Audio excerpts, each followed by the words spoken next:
তো মনের কিছু কথা আপনাদের সাথে শেয়ার করতে আসছি। খুবই মনটা খারাপ, চাইনি আজকে ভিডিও দেওয়ার জন্য।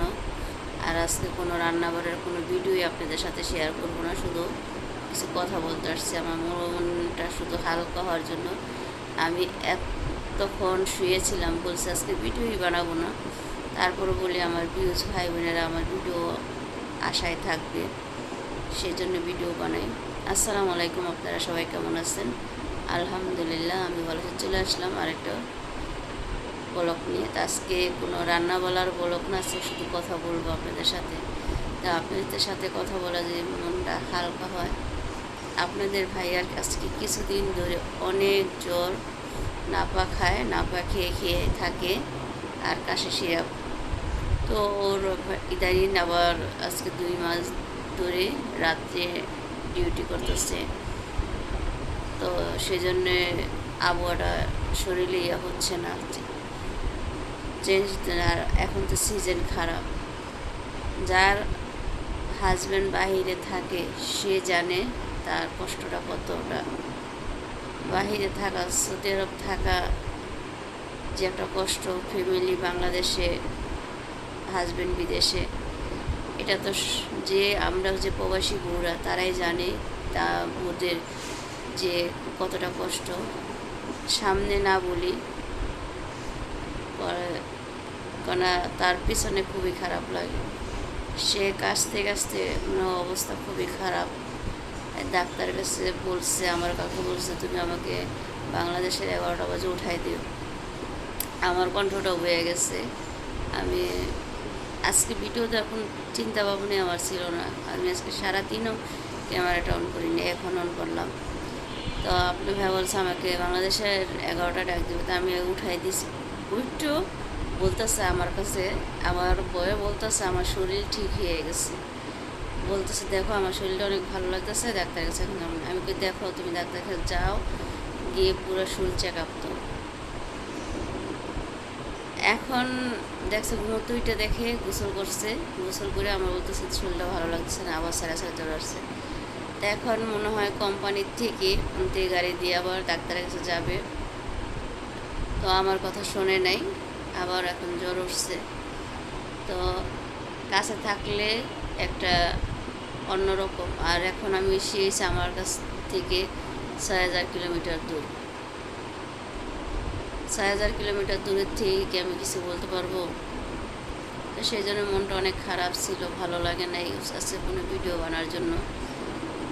আর একটা কথা কি, স্বামী অসুস্থ থাকলে বোর মনও ভালো থাকে না, বোর মন খুবই খারাপ থাকে। তো আলহামদুলিল্লাহ আপনারা আপনাদের ভাইয়ার জন্য দোয়া করবেন, আল্লাহ যেন সুস্থ রাখে, ভালো রাখে। আমি তো তার জন্য এই দোয়াই করি আল্লাহ কাছে, আল্লাহ তুমি যেন তাকে ভালো রাখো, সুস্থ রাখো। সে আমার থেকে কত দূরে থাকে। ইদানিং আপনার ভাই অনেক অসুস্থ হয়ে যাচ্ছে, আর কিছুদিন পর পরেই এমন ঠান্ডা লাগে, কাশি। সাইড থেকে আসার পর থেকে অনেক সাইডও এইভাবে অসুস্থ ছিল। এখন আবার সিজন চেঞ্জ হইতেছে নাকি, সেই জন্য পরে আমি বলছি পুরো শরীর চেক আপে দিবা। তা আপনারা আমার হাজব্যান্ডের জন্য দোয়া করবেন, আল্লাহ যেন তাকে ভালো রাখে, সুস্থ রাখে। আর আমি প্রবাসী যত ভাই বোন আছে যারা প্রবাসে থাকে সবার জন্য আমি দোয়া করি। এক প্রবাসী বই জানে তার হাজব্যান্ডের দুঃখটা, আর কেউ জানবে না। যাতে বাবা মা কোন, যাতে আত্মীয় স্বজন কোন, কেউই বুঝবে না। একজন বই বুঝবে তার কষ্টটা কি, ঠিক আছে? আর তার জন্য খারাপটা লাগবে তার ওয়াইফের। বাবা মা তো বলবে না থাক, এখন শুনে একটু মন খারাপ হইব, তখন আবারও দেখা যায় তাদের মন ঠিক হয়ে যাবে। আর বোর মন তো ঠিক হবে না, বউ তো মনে করো আমার হাজব্যান্ড ওদিকে অসুস্থ, আমার কি ভালো লাগে? আমি আপনার ভাইয়াকে বুঝতে দিতেছি না, আমি হাসি মুখেই থাকতেছি। তো দেখি ফোন দিব, বা রাত্রে 9টায় ফোন দিব, দেখি কী অবস্থা, ডাক্তারের কাছে যায়নি। তো আমার মনের কথা আমি কেউর কাছে বলতে পারি না। আমি এমন একটা ব্যক্তি জানেন, আমি মিডিয়াতে আজকে 4 বছর হয়েছে আমি এই ইউটিউব চ্যানেলে কাজ করি। কোনো দিন আমার মনের কথা আমি বলতে আসিনি। আমার কথা আমি কেউ কাছে বলি না, আমার নিজের মনের যত আমি নিজে সমাধান করি। যাতেই বলেন আত্মীয় স্বজন পাড়াবাসী, যাতেই বলেন কেউ না, তার যার স্বামী না না থাকে, তার স্বামী হচ্ছে তার একটা ভরসা, ঠিক আছে? তার স্বামী ছাড়া কোনো কিছু এই দুনিয়ায় নেই।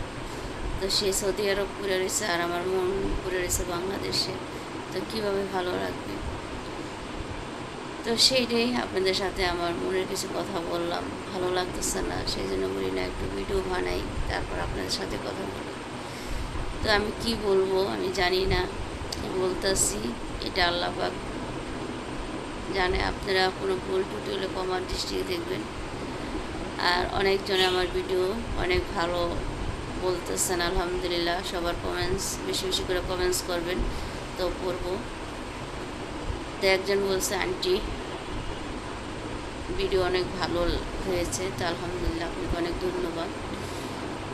তো আমি সবার জন্য দোয়া করি। আর দেশের যে অবস্থা তো সবাই জানেন, বাংলাদেশে বাইরের কান্ট্রিতে যেমন সৌদি আরব, কাতার, দুবাই, এগুলোর অবস্থা তো খুবই খারাপ। আপনাদের ভাইয়া কিছুদিন আগে আমার মনে হয় আপনার ভাইয়া ভয় পাইছে, আমাকে বলে না, তার কোম্পানির পাশেই মিছিল মারছিল। তো ওই মিছিল মারার পর থেকে হ্যাঁ একটু নার্ভাস।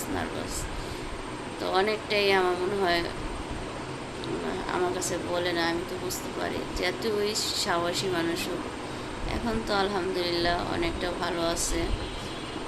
কিছুদিন পরে বোঝা যাব যুদ্ধ থামে নাকি। আপনারা সবাই দোয়া করবেন, যে যত প্রবাসী ভাই বোন আছে সবাই যেন আমরা দোয়া করি। তো সেই জন্য বলি আমার মনের কিছু কথা আপনাদের সাথে শেয়ার করতে আসছি। আমার ভালো লাগে না, আমার যেন আপনাদের ভাইয়ার আসার কথা ছিল। তো এই যে কোম্পানি আপনার তাদের সব কাগজপত্র ফলিং করে রেখে দিচ্ছে, এখন কাউরে আসতে দিতেছে না। আর অ্যাভেলেবেল বিমান চলতেছে না এখন। দেখা যায় রিয়াদ থেকে আসতে হবে, নাহলে জেদ্দার থেকে, দাম্মাম থেকে কম বিমান ছাড়তেছে। তো এই যুদ্ধটা থামার পরে আপনার ভাইয়া বাংলাদেশে আসলে ওদিকে তো আপনি ভাইয়া ডাক্তার দেখায়, ইন্ডিয়ান ডাক্তার।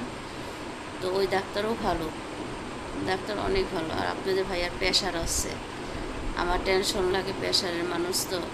তো আজকে ডাক্তার কাছে যেত না, প্রেশারের ওষুধ শেষ, সেই মনে করছে এক বক্স আছে, আজকে দেখে ওষুধ নাই, তো ওখানে যাইতে হবে।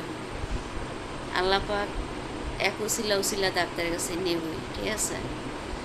তো আপনাদের ভাইয়া ঈদের আগে আসার কথা ছিল, তো এখন আসবে না ঈদের আগে।